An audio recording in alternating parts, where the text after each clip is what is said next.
Bom dia, tudo bem? Vamos lá para mais uma aula hoje. Hoje nós passaremos a estudar um pouco sobre embriologia, tá? Que é sobre o desenvolvimento do embrião dos animais, né? Desde o dia da sua fecundação até o nascimento. Toda a evolução desse processo, tá bom? Então, vamos lá. De uma forma geral, todo ser vivo, quando em caso de ser vivo originário por reprodução sexuada, ele surge após o encontro do gameta masculino com o gameta feminino. Rola uma fecundação nesse encontro e aí surge a primeira célula chamada de zigoto, tá? O zigoto é a primeira célula que um ser vivo vai possuir. O ser vivo surgiu naquele momento. Aí aquela primeira célula já tem o seu material genético, o seu DNA, as informações de como você será, tá?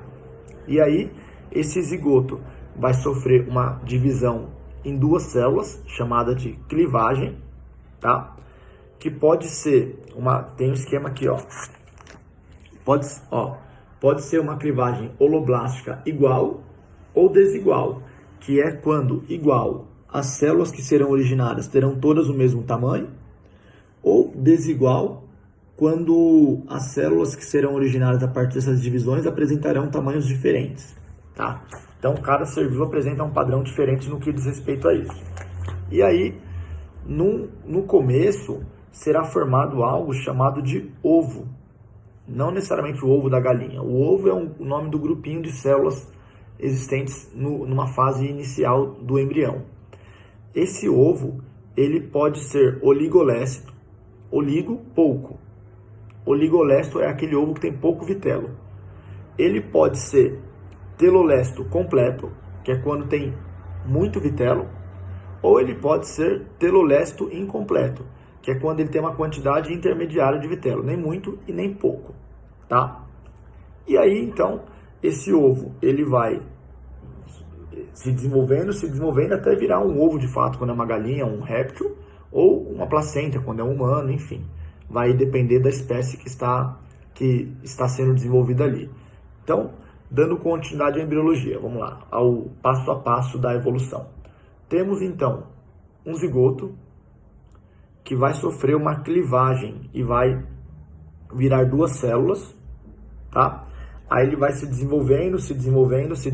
O nome desse grupinho de células inicial é blastômero. Por exemplo, aqui, tudo isso aqui, são blastômeros. Então, por exemplo, aqui, o A, B, tudo isso é blastômeros, tá? E aí, quando ele formar um grupo com células desiguais, já mais aglomeradas, essa estrutura vai ser chamada de mórula. A mórula é um bolinho de célula, tá?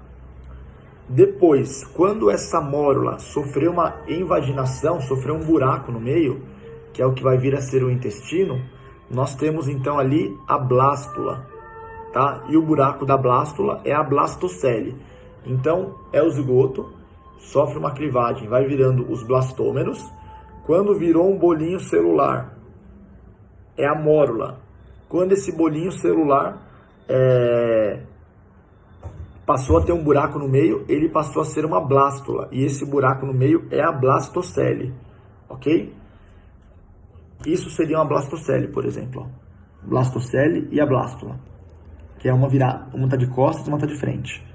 Aí, essa blastocele vai começar a sofrer uma invaginação, vai subir. Deixa eu ver se eu acho uma imagem boa aqui, Aqui, vai começar a acontecer isso. Virar curvo e fazer uma cavidade para dentro. Que essa cavidade é chamada de arquêntero. E essa estrutura que sofreu essa cavidade é chamada de gástrula. Gástrula lembra de gastro, intestino, porque é a gástrula, porque é a célula que está começando a ter o intestino formado, tá?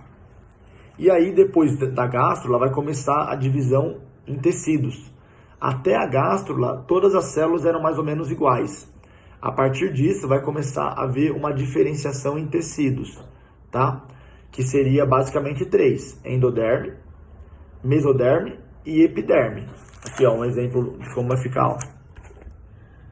Azul, epiderme, amarelo, mesoderme e vermelho, endoderme. Ela vai ser dividida em 3 partes, tá? E essas 3 partes, conforme citado aqui, já vai ter alguns espaços. Por exemplo, aqui, ó. Esses espaços virão a ser o intestino quando esse embrião começar a se desenvolver, tá? E aí, depois de tudo isso, vai passar a ser... Bom dia, meu amor. Depois de tudo isso, vai passar a ser um ovo. Aqui, ó.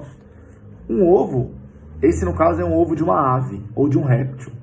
O ovo de aves e répteis, ele se caracteriza por ter toda a estrutura necessária para o embrião se desenvolver ali dentro, tá? Porque ele vai passar um período da sua vida se desenvolvendo inteiramente ali.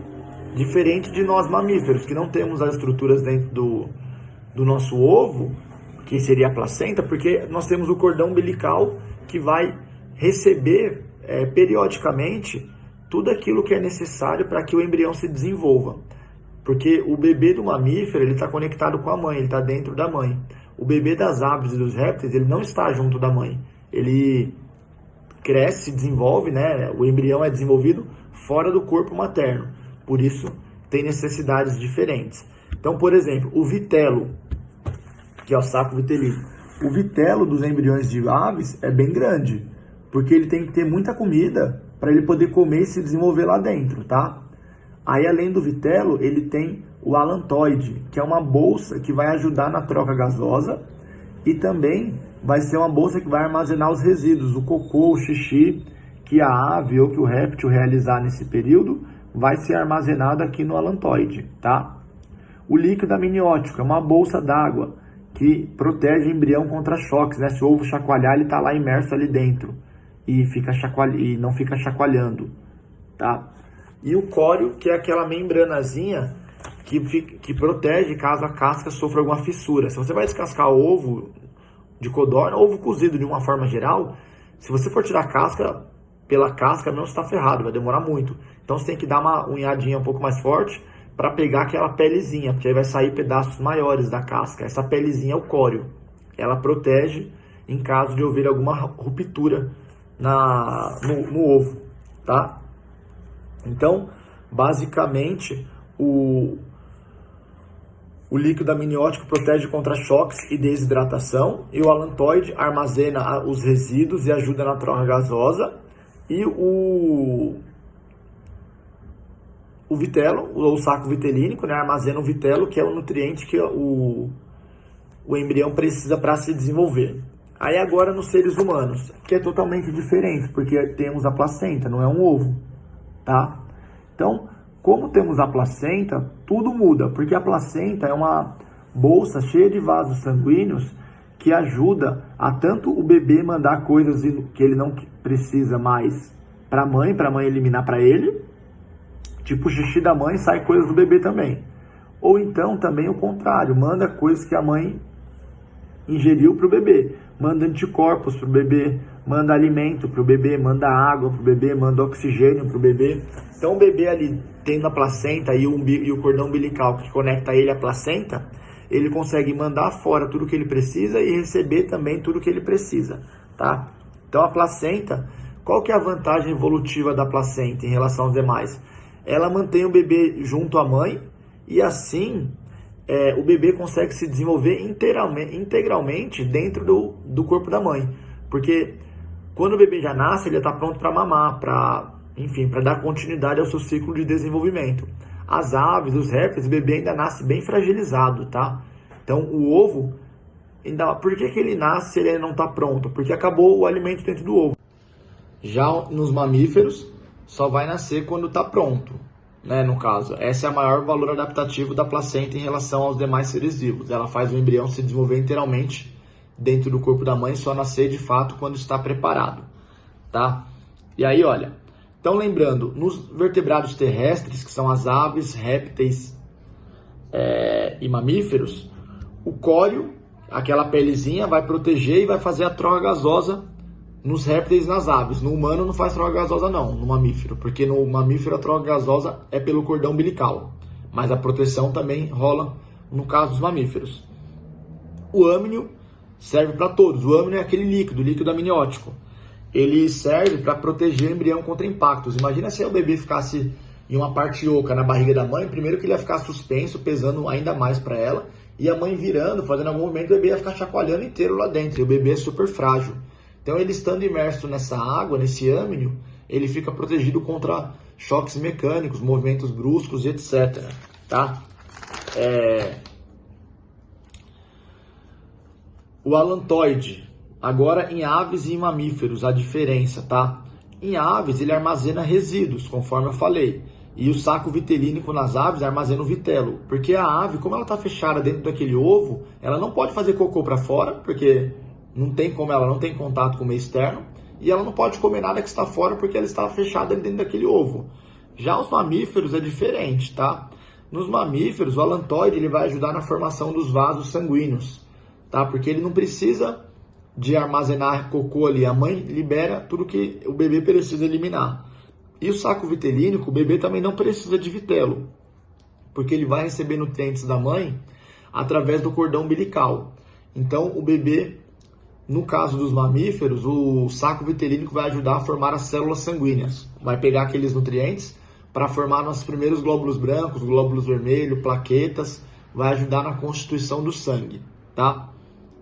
E aí, esqueci de falar anteriormente, naquela parte que eu falei que o embrião estava se desenvolvendo e ele, no final, vira 3 tecidos diferentes, quando ele está uma gástrula. Endoderme, epiderme e mesoderme. A ectoderme tem as partes externas, a epiderme, que é a pele, o encéfalo, que é a cabeça, os pelos que estão na parte externa. A endoderme formam praticamente os órgãos, tá? Fígado, pâncreas, faringe, estômago, as partes mais internas. E a mesoderme tem a ver com a parte muscular, tá? Formam os músculos, o coração, porque o coração é um músculo, porém ela pode formar alguns órgãos também, como por exemplo os rins, certo? E aí, dito isso, acho que eu falei tudo. Sim.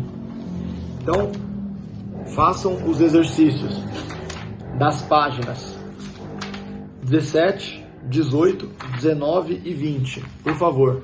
E aí mandem para mim pelo WhatsApp ou pelo e-mail, como preferirem, tá bom? Fiquem em paz aí, boa semana para vocês.